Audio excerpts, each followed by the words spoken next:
Shabbat Shalom. It is wonderful to be back. I want to say a thank you again to our congregation and its leadership for enabling me to participate in the 7th cohort of the Rabbinic Leadership Initiative at the Shalom Hartman Institute. My cohort was filled with extraordinary people who over these past 4 years taught me a lot, and especially during the pandemic, strengthened me both with rabbinic insight and companionship. As always, I return from Israel with Torah from my teachers and stories from my experiences. This morning, I want to share insights from a session that we had with Micha Goodman. Micha is a public intellectual, written several books that I commend to you. One excellent one about Maimonides' Guide for the Perplexed called Maimonides and the Book That Changed Judaism. Another couple that he's written, one about the conflict called Catch 67, a third one about the intersection between modern Judaism and Zionism called The Wandering Jew. And he also wrote a book a number of years ago, I think about a decade ago, in Hebrew that was called Hanu'um Acharon Shel Moshe. And it was recently translated into English and published just a week or two ago, I believe, called The Last Words of Moses. Goodman points out in this book that there are generally five genres of literature in the Tanakh, in the Hebrew Bible. There are stories, there are laws, there are speeches, there are prayers, and there is wisdom literature. Within the genre of stories, there are short stories. There's the book of Daniel, the book of Esther, the book of Ruth, the book of Jonah. Short stories that we know that seem to be self-contained units, but there is also a grand narrative. The grand narrative begins in Genesis with the creation of the world. It stretches all the way through to the second book of Kings, where it comes to an end. And he divides this grand narrative into five big parts. Genesis tells the story of our arrival from the creation of the world to the arrival of the Jewish people in Egypt. The book of Exodus through Leviticus and Numbers tells the story of our coming out of Egypt and preparing and being in the desert. I'll come back to Deuteronomy in a minute.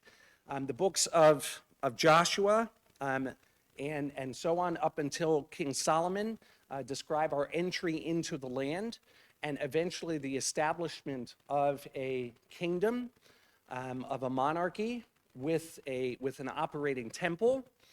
And then the last part of the book essentially describes the loss of all of that. And if you read very carefully, the end of the second book of Kings describes the people's return to Egypt. That's where it all ends. We come into the land, we establish something, and then we return to Egypt. The Bible itself, the Tanakh in book of Chronicles, ends on a hopeful note of the people reascending to Israel after the Babylonian exile. So we are given hope, a hopeful vision of what could be, but the grand arc of the Bible is we go to Egypt, we come out of Egypt, we go into the land, and we lose it. And Deuteronomy, Goodman argues, is the center of that grand narrative. It's dealing with a pivotal moment after the people have come out of Egypt and been in the desert, but before entering the land, and that the book of Deuteronomy deals with two pivotal questions. Number one, how will the people survive the death of Moses? And number two, how will the people make the transition from being a powerless people to being a powerful people, to being a people without a land, to being a people who live in the land? Regarding Moses, the first question, how are they going to survive without him? It's important to remember that the last time the people thought Moses was dead, it did not go very well at all. They built the golden calf. The moment after he was supposed to come home, Nachmanides on those verses says that when the people built the golden calf, they were really searching for another Moses. That they say, that man Moses who took us out of Egypt, right? They believe that Moses was responsible for taking them out of Egypt, and that when they say, this is your God, O Israel, that they are proclaiming the calf to be the new stand-in for Moses. So the people have a terrible track record because the moment that he's gone, they commit one of the biggest sins in the Torah, idolatry. And so Moses at this moment of leadership faces an important question, which is, how can I empower the people to survive my disappearance? And Goodman argues that you can see the answers in the book of Deuteronomy. Moses tells the story again, but this time he largely leaves himself out of being the center of the story. We know that Moses' name does not appear in the Haggadah. Goodman argues that the rabbis are actually imitating Moses himself. That in the book of Deuteronomy, Moses tells the story of the Exodus without himself, as if to say, you will survive without me because you were always without me. Coming back to Jack's point earlier. You were the ones who were doing all of this. As the storyteller, Moses is trying to reshape the past and take himself out. Some leaders, by the way, there are many leaders who, after things happen, they go back and they write the history of what has happened. Right? We know that Churchill did this. He became the historian of the Second World War. Everybody writes their book. Most people who write the book write the story to say, look at everything I did. Look at how important I was in that moment. Goodman argues that Moses does just the opposite because he seeks success not for himself, but for the people. And that this goes against all of the trends in the ancient Near East. In Egypt, when a pharaoh dies, the pharaoh is mummified. And who inherits the next chair of pharaoh? It is Pharaoh's son. The Torah tells us, on the other hand, specifically, nobody knows where Moses is buried. Why does it need to say that? Because if it doesn't say that, somebody's going to raise their hand and say, look, I found out where Moses is buried. And the people will turn the grave of Moshe into something like the pyramids, into a place of worship. They will keep Moses at the center. But the Torah is specifically working against that. Who is it that inherits from Moshe? It's not Gershon, right? It's not his children. It's not his sons, but it is Joshua. And one more thing, in the book of Deuteronomy, even the covenant, Moses describes the covenant that needs to be renewed, right? And when we're at Sinai, the people all say, Na'aseh v'nishma, and they renew the covenant. But when they renew the covenant the second time, what Moses does is describe a ceremony that is supposed to take place at Har Gerizim and Har Eval, which is on the other side of the Jordan. What Moses is describing is this covenantal scene that once the people get into the land, they are supposed to enact. But they're not supposed to reenact it with him, because Moses is setting the people up to be independent of himself. In addition to preparing the people to survive and thrive without Moshe, Goodman argues that Moshe is also preparing the people for its most significant challenge, which is, how will you handle becoming powerful? How will you respond to God's blessings? In the biblical world, success, wealth, and power is God's blessing, but only if it is the result of obeying God's will. Wealth, the book of Deuteronomy warns us over and over and over again, makes us arrogant. It causes us to forget God. The temptation is always to say, that my strength and the strength of my hand are what have made me this wealth. Power doesn't have to corrupt. It only does when you interpret it as something that you did or that you deserve. And Moshe is trying to help the people to fight against this very instinct. The religion, according to Goodman, that Moshe is trying to create is essentially an assertion of what he calls the therapeutic power of memory. Always, always remember. After we eat, we are commanded to bless God, not before we eat. That's rabbinic. In the Torah, we're commanded to bless God, to thank God after we eat, because it's once we are satisfied that we forget about God. And Judaism creates constant reminders for us all about we were slaves in Egypt. We were slaves.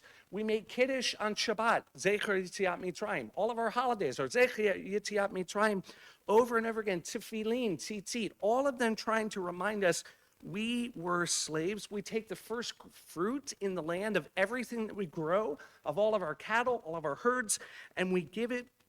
We approach God and we say, my father was a wandering Aramean. We tell the story of us being slaves. And the purpose of that is to constantly remind ourselves, don't take credit for your success.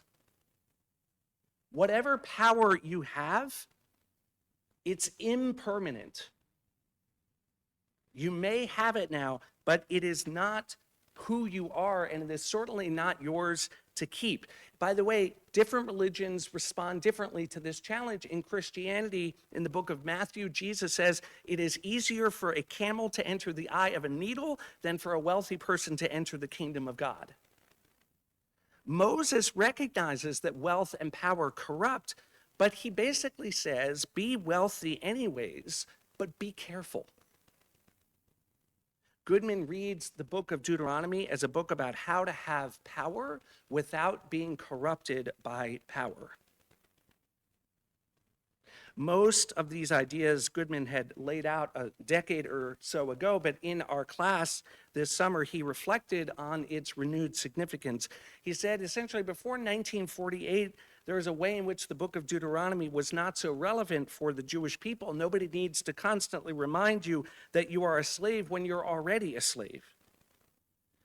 Nobody needs to remind you, don't misuse power if you don't have any power. But he argues now the book of Deuteronomy is more important than ever. I was honored this week to attend President Herzog's speech to a joint session of Congress, only the second time an Israeli president has done so, the first being his father, Chaim Herzog. After Kiddush, I'm going to share more about my experiences at the speech and in Israel this summer for those who are interested. And on Monday night, I will be on a panel at the JCC discussing the judicial reforms which are currently at play in Israel. For now, I will say that this week on Wednesday night and Thursday, we commemorate Tisha B'Av. It is the darkest and the saddest day of the Jewish tradition. It is a day on which we remember the destruction of the temples. Those were not just buildings. We remember the loss of sovereignty in the land of Israel for thousands of years. We remember the exile of God's presence and intimacy among us. And why did all of these things happen? The rabbis teach us, sinat chinam, senseless hatred. The rabbis teach us, we did this to ourselves. We did it to ourselves.